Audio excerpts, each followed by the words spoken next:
जय श्री राम, जय बाबा की। स्वागत करता हूं मैं अपने यूट्यूब चैनल भक्ति की शक्ति ऑफिशियल में। आशा करता हूं आप सभी लोग राजी खुशी होंगे। माँ लक्ष्मी का आशीर्वाद सबको मिला होगा। Happy Deepavali, happy Govardhan puja, happy Vishwakarma day, happy Chhath पर्व और भाई दूज की हार्दिक शुभकामनाएँ। भाई मैं बीच में वीडियो नहीं बना पाता हूँ, उसके लिए माफ़ी चाहूँगा। बाकी जैसे मुझे मौका मिलता है मैं आप लोगों के बीच में एक वीडियो लेकर आ जाता हूँ। किसी भी भाई को कोई दिक्कत परेशानी होती है वो मुझसे बात करते रहते हैं, पूछते रहते हैं, मैं उनका सवालों का जवाब देता रहता हूँ।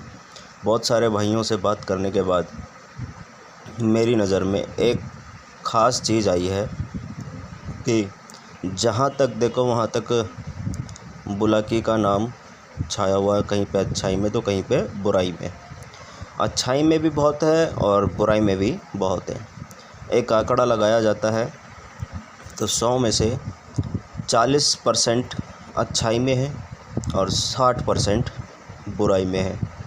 तो जो बुराई में है वो कैसे आ रहा है, कहाँ से आ रहा है, किसी को इसका पता ही नहीं है।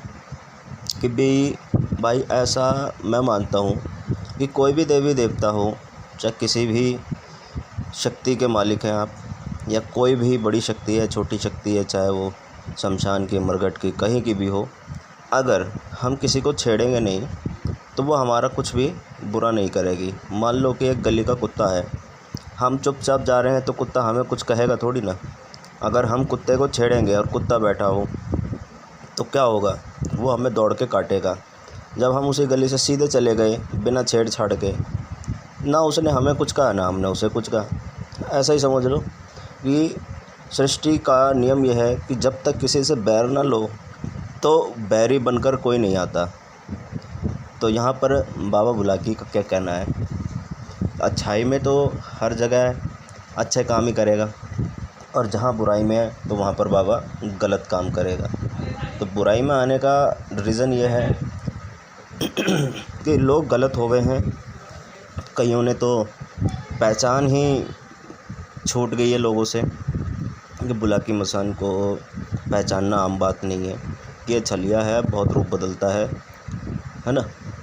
लेकिन मैं ये कहना चाहता हूँ कि मसान सिर्फ़ एक अकेला बुलाकी मसान ही नहीं है इस दुनिया में। मसान बहुत हैं, मसानों की जाति इतनी है कि मैं आपको बता नहीं सकता हूँ कि उनमें से ये एक मसान है। इसको हम 52 रूप में अलग अलग प्रकार से पूजते हैं।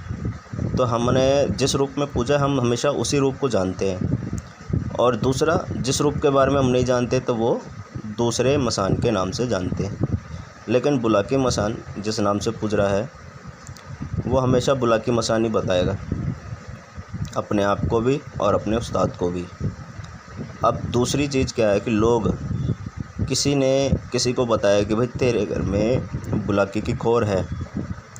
अब चाहे वहाँ पर कच्चा मसान हो, चाहे वहाँ पर कलवा हो, चाहे वहाँ पर जिन हो, चाहे कुछ भी हो, नाम उसने देखा कि कोई एक मसान है तो उसने वो लाइन खींच दी कि ये मसान है तो हाँ बुलाकी मसान हो सकता है।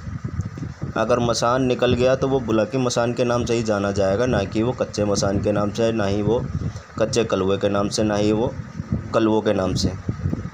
किसी के नाम से नहीं पहचानेंगे, सिर्फ उसे बुलाकी मसान का नाम दे दिया जाएगा। एक स्टैंप बना दी है कि बुलाकी मसान है, मसान के नाम पे स्टैंप है बुलाकी मसान, बस। इस स्टैंप को मैं स्वीकार नहीं करता कि हाँ आप अच्छे से छानबीन कीजिए और बुलाकी की परख रखते हैं आप तो आप उससे ही उसको परखिए और फिर बाहर निकालिए कि हाँ आपकी परख बिल्कुल सही है। आपकी परख ऐसी हो कि कोई काट ना सके। आपने जो बताया वो सटीक होना चाहिए, बिल्कुल सही होना चाहिए। बहुत सारे भाई लोग हैं जिनके ऊपर मसान बताया, उसका नाम बुलाकी मसान बताया, लेकिन वो मसान कौन सा है बुलाकी मसान का तो वहाँ नाम ही नहीं है। उस शहर, उस गली, उस मोहल्ले में तो बुलाकी मसान का नाम ही नहीं है। तो वो बुलाकी मसान कहाँ से हुआ? किसी और मसान के शक में उसे बुलाकी मसान करार कर दिया। बहुत सारे बड़े भाई जो हैं इस लाइन में होंगे, उनको भी पता है अगर बुलाकी मसान बुराई में जाता है तो वो कभी भी अकेला नहीं जाता। बुराई में जब भी जाएगा तो वो अकेला नहीं जाएगा, उसके साथ उसकी दोनों तीनों माताएं और दोनों भाई, उसके पीछे का संग साबा, ये सब साथ में जाता है। इसीलिए बुलाकी मसान को उठाना या हटाना थोड़ा मुश्किल हो जाता है। और जो लोग अनजान हैं उनको तो पता ही नहीं है कि हाँ भाई बुलाकी मसान है। कभी किसी ने पहली बार नाम सुना होगा, उसके मन में डर डाल दिया, उससे दुकान चल रही है।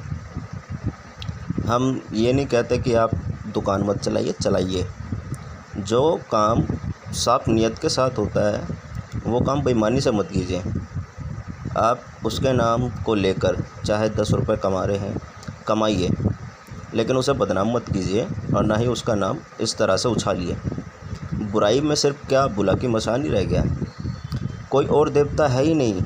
मैं तो यही पूछना चाहता हूँ कि बुराई में सिर्फ बुलाकी मसान ही है और कोई देवता बुराई में नहीं चलता।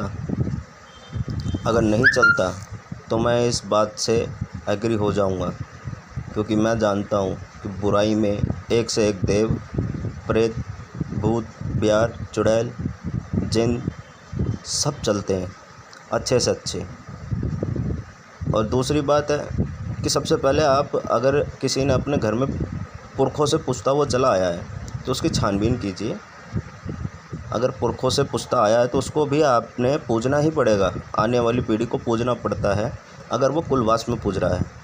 अगर बाहर का है तो बाहरी को पूज नहीं सकते हैं, जिसने लिया था उसके साथ वो ख़त्म हो जाता है।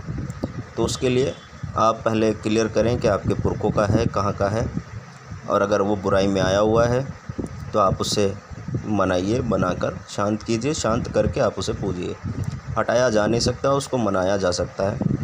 जिनकी पुरखों से पूछता हुआ आया है, जिसके दादा परदादा लेके आ गए हैं पिताजी के समय से, उसकी पूजा नहीं हो रही है और अगली पीढ़ी चढ़ गई है, अगली पीढ़ी को इसके बारे में पता ही नहीं है।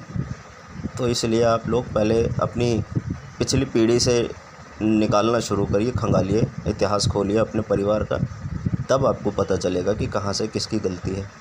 ऐसे में अगर बुलाकी मसान आपके घर में है और बुराई में है तो वो क्यों है और कहाँ से आया, उसकी पुष्टि करना बहुत ज़रूरी है। उस जड़ तक जाइए। ठीक है भाई, मैं आप लोगों के बीच में यही बात रखना चाहता था। बाकी मैं आपको नेक्स्ट वीडियो में फिर बताऊंगा कि किसी के घर में अगर पुरखों से बाबा है और आने वाली अगली पीढ़ी को उसके बारे में कुछ नहीं पता तो उसको क्या करना चाहिए।